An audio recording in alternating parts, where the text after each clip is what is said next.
Welcome to Waters World. I'm Jesse Waters. The hostage crisis, that's the subject of tonight's Waters Words. You can only hide incompetence for so long. Biden's done a good job of it. He hid when he was in the Senate. He hid as VP. He hid during the campaign because of COVID. But when he became president, he wasn't able to hide anymore. And look what happened. First, he killed vaccine confidence with the J&J pause. Look at the chart, falls right off a cliff. Then he killed the border, and now Afghanistan. We saw it coming. The guy botched the Iraq withdrawal, led ISIS takeover. His administration stranded Americans in Benghazi, remember that, left them for dead. Now Joe Biden stranded thousands of Americans in a war zone, behind enemy lines, and the only way out is the airport, which is surrounded by the enemy. An enemy that's committing atrocities on live TV for the whole world to see. In July, the president claimed this wouldn't happen. Is a Taliban takeover of Afghanistan now inevitable? No, it is not. Why? Because you have the Afghan troops have 300,000 well-equipped, as well-equipped as any army in the world, and an air force against something like 75,000 Taliban. It is not inevitable. There's going to be no circumstance where you see people being lifted off the roof of an embassy of the United States from Afghanistan. But the images look exactly the same. Mad scramble out of town. People clinging to wings. Total chaos. Thousands of Americans left in a war zone. Billions of dollars of military equipment just left behind for the terrorists to take. Black Hawk, drones, planes, grenade launchers, night vision goggles, Humvees. It's a war chest, all in the Taliban's hands. But Joe said there were no mistakes. So you don't think this could have been handled, this actually could have been handled better in any way? No mistakes? No, I don't think it could have been handled in a way that we're going to go back in hindsight and look, but the idea that somehow there's a way to have gotten out without chaos ensuing, I don't know how that happens. It's so bad even CNN can't spin it. It is just an absolute mess. And we heard President Biden say yesterday in his comments to ABC News that this is not a failure. And I think a lot of people outside that airport, particularly those taking the kinds of extreme actions we're just talking about, would like to know, if this isn't failure, what does failure look like exactly?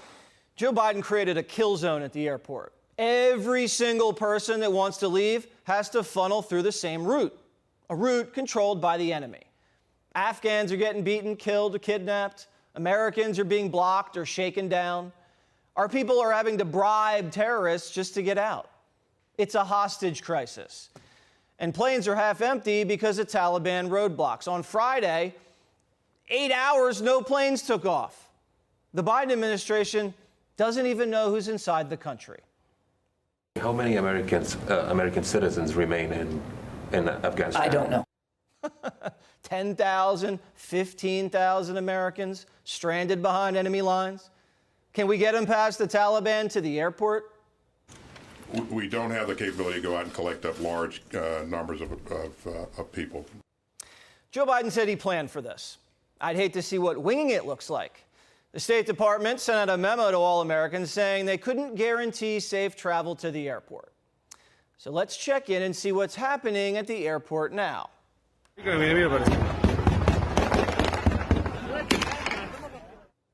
Does the commander-in-chief have any idea how dangerous this is? Still a lot of pandemonium outside the airport. Well, there is, but look, but no one's being killed right now. God forgive me if I'm wrong about that, but no one's being killed right now. Wrong. Nearly 20 people have been killed by Taliban coming to the airport. The president's lost touch with reality. He gave a hard withdrawal date, September 11th, and he pulled out the troops before he pulled out Americans, Afghan partners, and all of our military gear. It was a massive mistake. And the minute he set a hard date in April with no conditions, the Taliban advance began. The next thing Biden did could cost him this presidency. Biden was briefed on the Taliban advance. He was warned the Afghan army was deserting.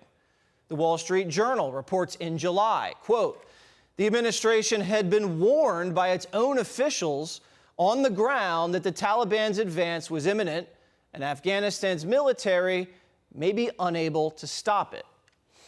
An internal State Department memo last month warned top agencies officials of the potential collapse of Kabul, rapid territorial gains by the Taliban, and subsequent collapse of the Afghan security forces, and actually offered recommendations on ways to mitigate the crisis and speed up the evacuation, unquote.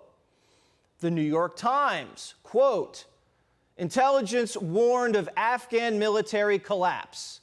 Despite Biden's assurances, classified assessments by American spy agencies over the summer painted an increasingly grim picture of the prospect of a Taliban takeover of Afghanistan and warned of the rapid collapse of the Afghan military, even as President Biden and his advisors said publicly that that was unlikely to happen as quickly, according to all these people. So, Biden was briefed on the collapse of the Afghan army and a quick Taliban takeover, and he did nothing about it. In fact, he went on TV and lied to us, saying the Afghan army could hold and a quick Taliban takeover was unlikely. He pulled air support, he pulled ground support, and watched the Afghan army get bribed and surrender. Now we're stuck with the Taliban as our travel agents. Hey, Mohammed, can you get me to the airport? Oh, that'll be $20K? Okay. So the question is this.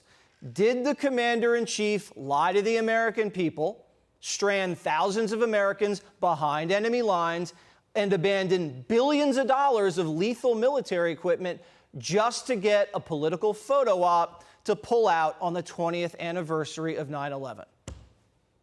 Republicans, when they take back the House, they're going to have to decide, is this an impeachable offense? This Afghan hostage crisis is going to dominate the news cycle until every single American is safely evacuated. This was the man that was supposed to be an experienced Washington guy. He knew how to pull the levers of power, listen to his intel people, hug our alliances. And in one single weekend, it's all shattered. Who's going to trust Joe now? Oh, Joe's going to crack down on illegal gun trafficking in America? He just armed the Taliban. Oh, Joe, you're going to ask for billions for the Green New Deal? Really? How did the billions work out training that Afghan army? Let's take a look at the Afghan army training. What a colossal waste of money. Last couple months, we heard about the threat from MAGA grandmas, remember? The threat of white supremacy here? No. We missed the real threats. Pay attention. Imagine having 20 years to plan for something and screwing it up this badly. The Pentagon priorities are shot. Biden, the State Department, lost. Iran continues to nuke up. Russia may move on Ukraine. And China just held assault exercises near Taiwan. When are we going to get that lab leak report anyway? Are they just going to bury that too? The president just asked OPEC to increase oil production because of these high gas prices here. OPEC said, no, Joe. The president just asked Putin for Central Asian basing rights to keep an eye on the Taliban. Putin said, no, Joe. During the ABC interview, Biden couldn't remember where his late son served and forgot we still had forces in Syria. He thinks his Afghan exit couldn't have gone any better. Something's not right with this president. He didn't speak to a single NATO ally when he was bungling the withdrawal. Our allies are furious. The president isn't feared or respected. Democrats here at home, silent. They won't defend him. The Biden presidency is teetering on the brink of collapse. A prolonged hostage crisis in Afghanistan will bleed them dry. If U.S. soldiers take casualties defending the airport, or if the Taliban kills an American civilian, it's over for Joe Biden. This is a fluid situation with serious consequences for this administration and for the homeland.